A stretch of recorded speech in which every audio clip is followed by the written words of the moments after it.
Welcome back to the channel. In today's video we are going to look at the following WWE news and rumors, details on WWE's cancelled plans to give The Rock his own title.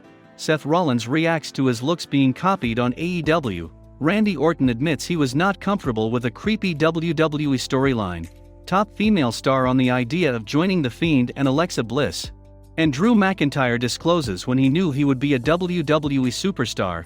Don't forget to drop a like and subscribe for more wrestling content. Drew McIntyre has become one of WWE's top superstars thanks to some stellar performances over the past few years. He won the WWE Championship twice and finds himself in contention for the title once again. It was a long journey to get to the top, but the Scottish Warrior knew he was destined for it at a young age. Drew McIntyre recently shared a story with the Daily Star about how he learned he would become an entertainer. For him, entertainer meant WWE Superstar. The former WWE champion visited a fortune teller at the age of 10 in the city of Blackpool, who spared no detail in predicting that he would be a famous entertainer. "I had my reading and she went into a lot of detail. I was conscious of not saying a word and not giving any clues. And she said I'd be a very famous entertainer. All I heard from famous entertainer was that I'm going to make it in the WWE. It's official," she said it, "so it's going to be so," McIntyre disclosed. The prophecy came true since in 2020, the King of Claymore Country hoisted the WWE Championship on his broad shoulders. One can only wonder how much Drew McIntyre's career and life would have changed if the fortune teller had told him something else. The Scottish Warrior has always been intrigued by strange things, including the paranormal, UFOs, and conspiracy theories. He shared an interesting story about how he got a response from the FBI on one such letter he wrote to them when he was just 11 years old. McIntyre was obsessed with a magazine called The X-Files in the UK. This prompted him to write a letter to the FBI under the Freedom of Information Act. "When I was 11, I believe I was at the time, I used to have a subscription to a magazine called X Factor in the UK. It covered a lot of different areas. Conspiracy theories, unsolved crimes, strange insects, ghosts, UFOs. Such a variety of weird topics I was into at the time," he told the Wrap. The FBI responded with all the information Drew McIntyre requested, which is a cool story all by itself. So would you call Drew's ascent fate? Or would you say it was a strange coincidence and there's no such thing as crystal ball gazing? We would love to hear your thoughts, leave them in the comments section below. Stephanie McMahon has claimed that The Rock's custom WWE Championship never debuted on WWE television because it got lost in the mail. A new television series, WWE's Most Wanted Treasures, recently premiered on American network A&E. The show features WWE legends traveling across America in search of lost memorabilia from their careers. Speaking in an Entertainment Tonight video, WWE's chief brand officer discussed several items that are stored in WWE's warehouse. One of those items is The Rock's Brahma Bull Championship, which was supposed to appear on television during his legendary feud with Steve Austin. "Here you have The Rock's championship belt, the Brahma Bull belt," Stephanie McMahon said. "Now, what's interesting about this is it's actually never seen the light of day. It's never been on television. This is really a premium, one-of-a-kind artifact, and it was created during The Rock and Steve Austin's storyline. Stone Cold had the Smoking Skull belt, and then it was, well, should The Rock have his own championship belt? And of course yes. This was created, lost in the mail, believe it or not. During those 2 weeks that it was lost, the decision was made to scrap the whole thing, and The Rock never got his own customized championship belt, but here it is." In 2020, WWE made The Rock's Brahma Bull Championship available to buy on WWE Shop. The title is currently priced at $500. According to WWE's website, The Rock's mother, Ada Johnson, has confirmed that the Brahma Bull Championship did not go missing. She told WWE archivist Benjamin Brown that creative reasons led to the title idea being cancelled. The most electrifying mom in all of entertainment reached out to her son and reported back that the lost in the mail story was untrue, WWE's website states. According to the Great One, the title never appeared on television for creative reasons. Over 20 years after the Brahma Bull Championship was created, contrasting stories continue to be told about The Rock's title. The man himself tweeted in 2018 that the idea was nixed because Steve Austin already had his own custom title. Seth Rollins recently put up an interesting tweet after noticing the Young Bucks' choice of outfit on AEW TV. The Young Bucks wore matching jackets on AEW Dynamite this week. fans were quick to point out that the two were wearing jackets similar to the one Rollins wore during the peak of his Messiah days. Bucks' Twitter timeline flooded with fans posting comparison photos and picking favorites. Seth Rollins has now reacted to the Young Bucks outfit choice in an amusing tweet.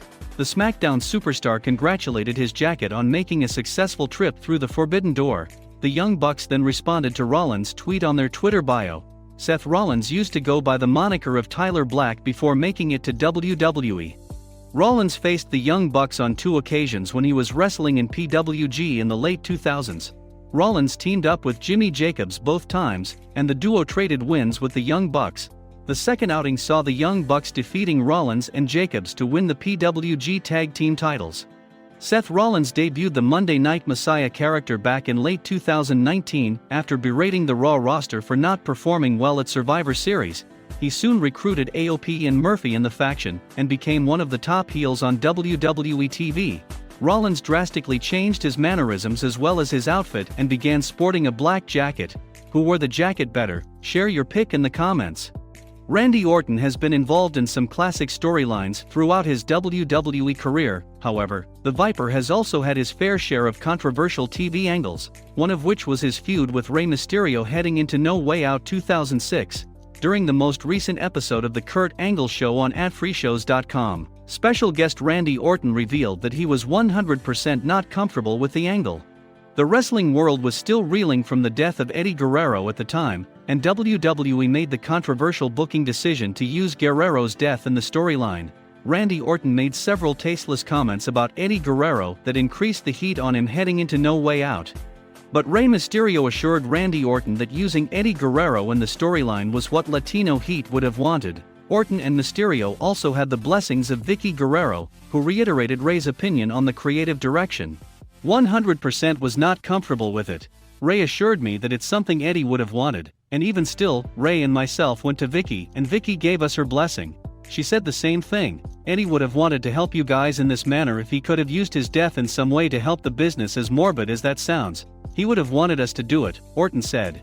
Randy Orton understood that he garnered heat utilizing a horrible tragedy, but the entire feud helped him grow as a performer and also influenced several heels down the line. The questionable booking might have helped the story, but Randy Orton still feels uneasy about the angle to this day. Especially with Rey being involved, so although it was a horrible tragedy, and we all lost our friend, it was kind of something that helped me along the way in my career, and a lot of people, as a bad guy talking about that was heat, and it worked, it kind of helped with the angle between Rey and me.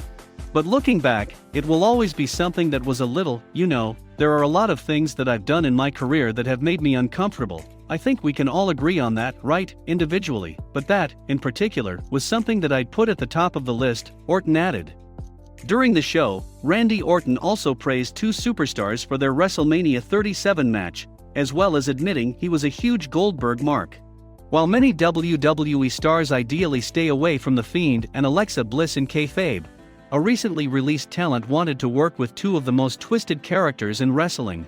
Chelsea Green recently sat down for an interview with Metro.co.uk, revealing she had a desire to join The Fiend Bray Wyatt and Alexa Bliss when she was in WWE. Green explained that she was trying to develop ways to associate herself with The Fiend and Alexa Bliss. Green is no stranger to crazy gimmicks as she rose to prominence with her Hot Mess character in Impact Wrestling. Green believed that the Hot Mess was a perfect fit with The Fiend and Alexa Bliss dynamic.